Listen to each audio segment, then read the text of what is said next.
हाँ जी बेटा, हम 1.2 एक्सरसाइज करने लगे हैं।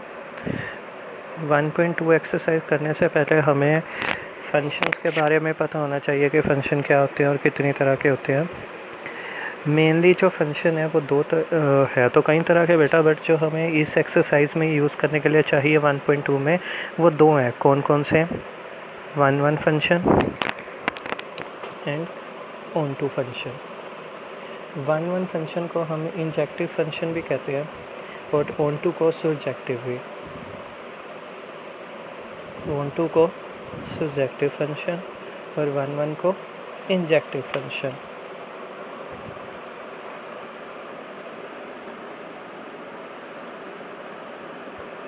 ठीक, अब 1 फंक्शन होता क्या है? 1 फंक्शन वो फंक्शन है जिसमें देखो, पहले तो हमने +2 कर लिया और हमें पता है कि इस साइड क्या होता है, प्री इमेज, और इस साइड होती है इमेज। 1 फंक्शन वो है जिसमें हर एक प्री इमेज की इमेज ज़रूर होगी। 1 की A होगी, 2 की B होगी और 3 की C हो गई। अगर हर प्री इमेज की अपनी एक अलग इमेज हो तो वो फंक्शन क्या है? 1 है। और ऑन2 फंक्शन क्या है? इसका रिवर्स, जिसमें हर इमेज की प्री इमेज हो। जैसे अब इसी केस को ले लेते हैं, 1 2 3 A B C। A की भी मैंने प्री इमेज मान ली 1 और B की मैंने प्री इमेज मान ली 2 और इस B की मैंने साथ ही साथ C की मैंने प्री इमेज मान ली 3। तो अब इसमें हर इमेज की प्री इमेज है और साथ ही साथ बेटा ज़रूरी नहीं है 1 ही हो इसमें। जैसे अब ये भी केस हो सकता है कि जैसे अब 1 2 3 और इधर है सिर्फ आपके पास A B। A की इमेज है 2 और B की इमेज है बेटा, प्री इमेज, A की प्री इमेज है 2 और B की प्री इमेज है 1 एंड 3। तो इस केस में भी हर इमेज की प्री इमेज है, तो डैट इज़ आल्सो ऑन2 फंक्शन। अब बात होगी कि जब हमारे पास ये सम आएंगे 1.2 एक्सरसाइज के, तो हम इसे सोल्व कैसे करेंगे? सोल्व करने के लिए बेटा देखो क्या करना है हमें। जब हम इसे सोल्व करने लगेंगे तो हमें,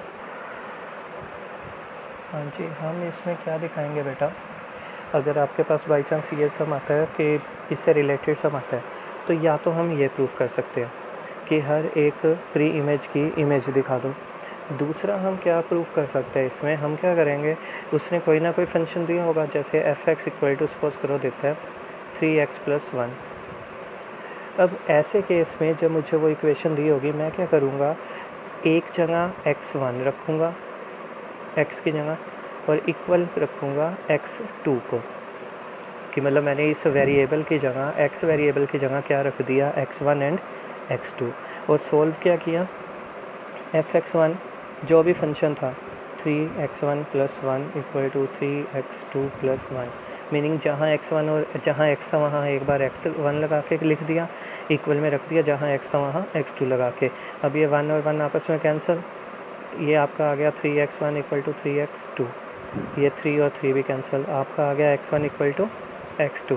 तो जब आप ये लेट करके चलोगे और ये आपका प्रूफ हो जाएगा, यानी कि आपने फंक्शंस को इक्वल मान के चले दो अलग अलग वेरिएबल्स के, और वो वेरिएबल्स इक्वल आ गए, तो हम क्या कहेंगे, फंक्शन इज़ 1 ठीक है। दूसरा आता है ऑन2 वाला। ऑन2 के लिए क्या करेंगे हम, एक तो ये केस है कि हर एक इमेज की प्री इमेज दिखा देंगे तो फंक्शन क्या होगा, ऑन2। और दूसरा केस क्या है, जैसे आपको फंक्शन दे रखा है f(x) = समथिंग 3x + 1। अब इसी केस में ये जो होता है y होता है, ठीक है, हम इसे ऐसे मानेंगे y = 3x + 1 और हम इसका इन्वर्स फाइंड करेंगे। अगर ये इन्वर्सेबल है, इन्वर्स इसका लाई करता है, तो डैट्स मीन x की वैल्यू प्रॉपरली आ जानी चाहिए इंडिपेंडेंट वे से, कि जैसे अब यहाँ से मैं x की वैल्यू निकालना चाहूँ तो क्या आएगी बेटा, x = y - 1/3। तो यहाँ देखो x की वैल्यू इंडिपेंडेंट फॉर्म में आ गई है, तो डैट्स मीन इन्वर्सेबल एंड ऑन2। इन्वर्सेबल हो गया ना उसका ही, ठीक है, यानी x की वैल्यू प्रॉपर वे में आ जानी चाहिए, हमें x की वैल्यू निकालते हुए कोई दिक्कत नहीं होनी, अगर है तो वो ऑन टू नहीं है। हाँ जी, तो आपको इसका 1.2 एक्सरसाइज का पहला सम क्या दे रखा है, show that the real function क्या है बेटा, f dotted r to r defined by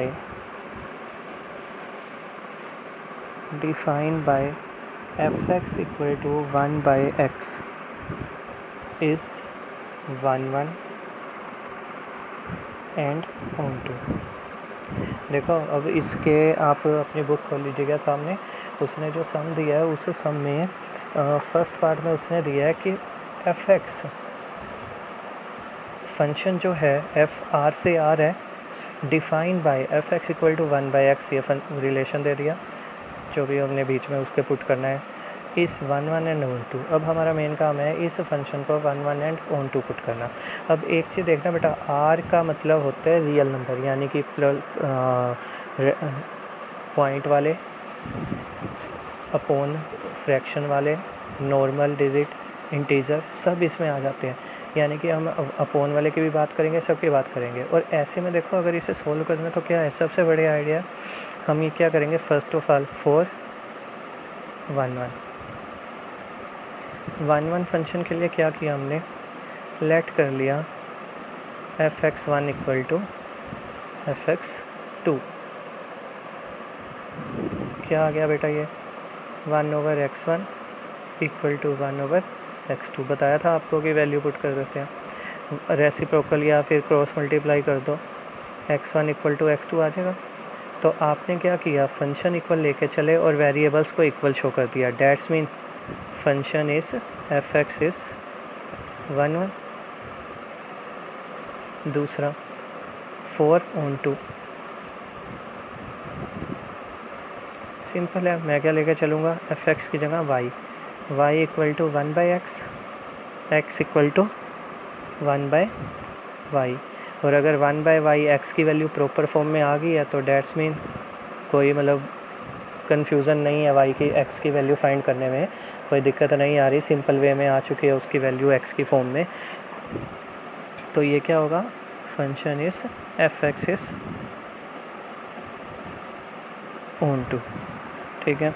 उसके बाद देखिए क्या लिखा हुआ उसने, ये हमने कर चुके हैं, where is non zero real numbers ही बताया था मैंने, इज़ द रिज़ल्ट, अब ये सेकेंड पार्ट दे रहा है इसी का, is the result is true if the domain R, क्या रिज़ल्ट ट्रू होगा अगर domain R is replace by N, अगर आर को हम एन में बदल देते हैं तो क्या जो रिज़ल्ट आया है उसका वो रिज़ल्ट ट्रू होगा। यानी कि अब वो फंक्शन क्या होगा बेटा, देखो उसने ये लिखा है इफ़ द डोमेन क्या होता है बेटा, ये जो चीज़ पुट करते हैं, और ये होती है रेंज। वो कहता है कि if the domain is convert into N, जो डोमेन है उसे हमने एन में कन्वर्ट कर दिया, यानी कि अब वो आपको फंक्शन क्या दे रहा है, रिलेशन, ये चीज़।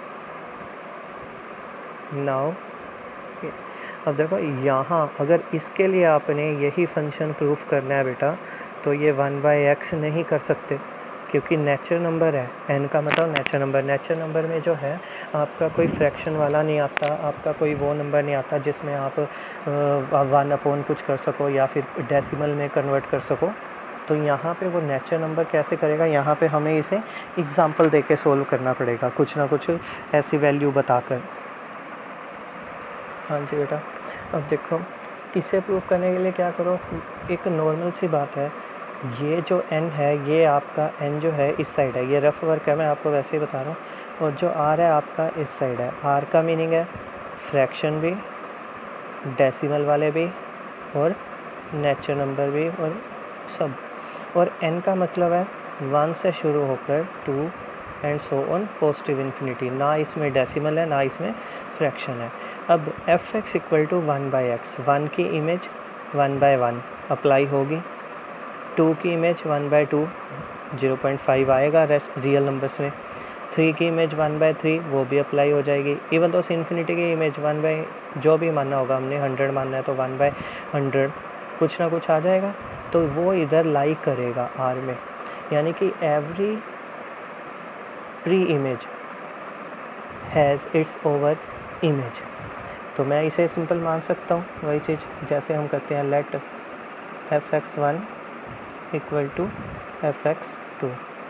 जो डोमेन दे रखा है वो वन सिंपल नंबर है, और जो क्या कहते हैं इसे इमेज दे रखी है वो क्या है, रियल नंबर है, मतलब फ्रैक्शन, डेसिमल एंड नेचुरल।